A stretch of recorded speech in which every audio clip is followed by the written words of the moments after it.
Welcome back. Another episode from the Critics Collective on the Panther variety streamer, content creator, master of none. And we're talking about Daredevil Born Again TV series, brand new, but it's not new. And I'll explain that in a minute. Now, if you could just check us out for 3 minutes, and put in the comments what you're watching, or more importantly, what we should be watching, we'll greatly appreciate it. Hit the subscribe button, follow, like, and all that things that the algorithm needs. Now, for this one, before we get into the impressions, highs and lows, and then I go ahead and rate it from 0 to 5, Daredevil Born Again is its own series. It's one season, but you're like, wait, am I having deja vu?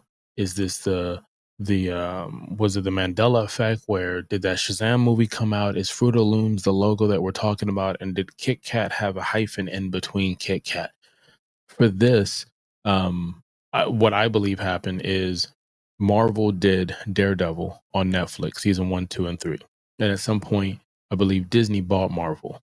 And when they did, they had to adjust their assets and what they had set up. So they basically canceled the Netflix series, canceled Daredevil, and they reorged like companies do, and they reorged how their universe is going to go. And one of the things, or many of the things, were their television shows. So Daredevil was hinted to come back, and it is back. It is back, but we'll find out if it's back with a vengeance or it's lackluster. Now, basically, IMDB says Matt Murdock finds himself on a collision course with Wilson Fisk when their past identities begin to merge or emerge. That's fair. That's fair. And there'll be no spoiler in this talk right here now. We did do a review of one of the episodes, I believe, for Daredevil. If I didn't, Eddie's going to be like, there you go, just saying things that haven't happened, and now we've got to make it happen. But my first impression was the series from Netflix was starting to lose that punch. It just, I don't know, it felt very diluted. It didn't feel as edgy as maybe the first 2 seasons did.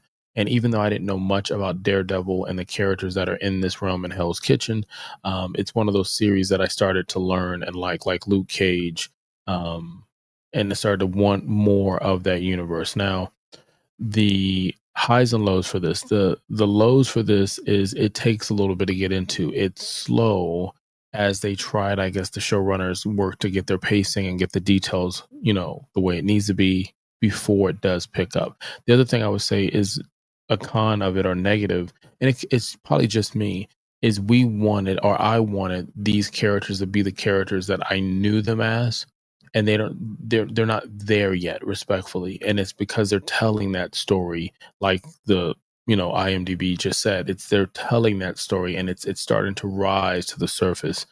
As far as what they're doing, I didn't like what they were doing with the Pulse. It was like kind of like a news station. Now, they didn't show who was behind the camera, I don't think, necessarily, but they're doing these little B-rolls, and they're talking to the city, different people, different backgrounds, and asking them throughout the episodes. I just felt like, give us more fighting, or give us more meaningful dialogue. Like, I understood that the city is connected, the city was divided.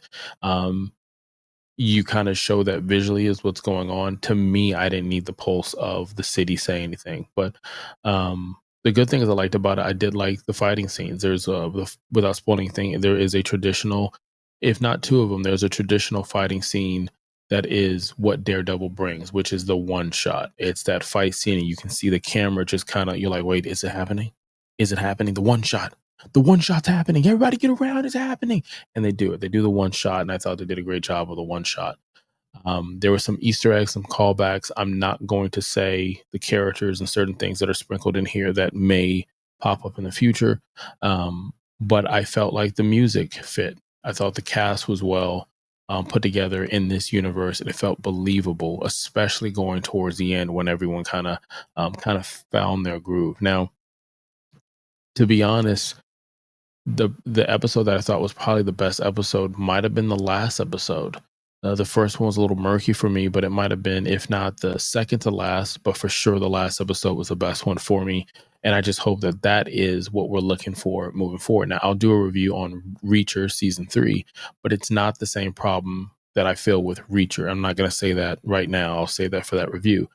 I do think, if you count this, and I do, with the rest of the series from Netflix, and from Disney Plus, this is better than season 2, but not better than season 1. So it goes 1, then this one, then 2, and the other ones will follow.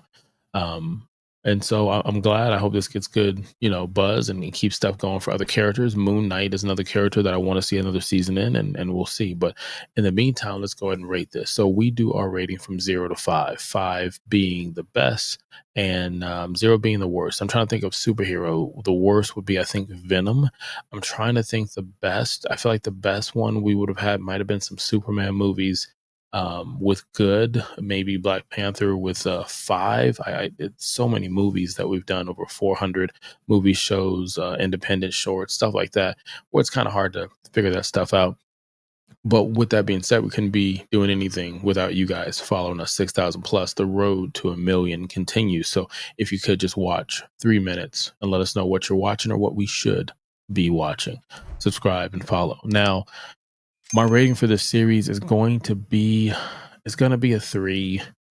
There were some moments that kind of grabbed me, but nothing that was like memorable. Like I said before, like there's certain shows where even if it wasn't a superhero show, like I'm thinking off the top of my head, The Pit that's on HBO. We went ahead and did a review on that one. That is still memorable to me. Some of those scenes I still go back and I talk about that and I say, hey, that was something.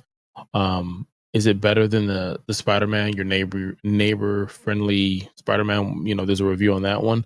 I think it was, but they're just different in the comics. Like everything is just has their own thing. They're like it's in the grocery store, but it's on a different aisle. And there's nothing wrong with that.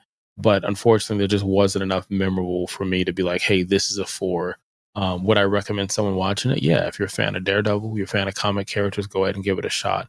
Um, but as far as a well together, put together story and executing on it, it's not better than something on Disney Plus like Andor season 1. Like if you only had enough to watch one season, I would take that over this. And they're completely different. But you could have been anywhere in the world and you chose to be here. Until next time, kalika loud.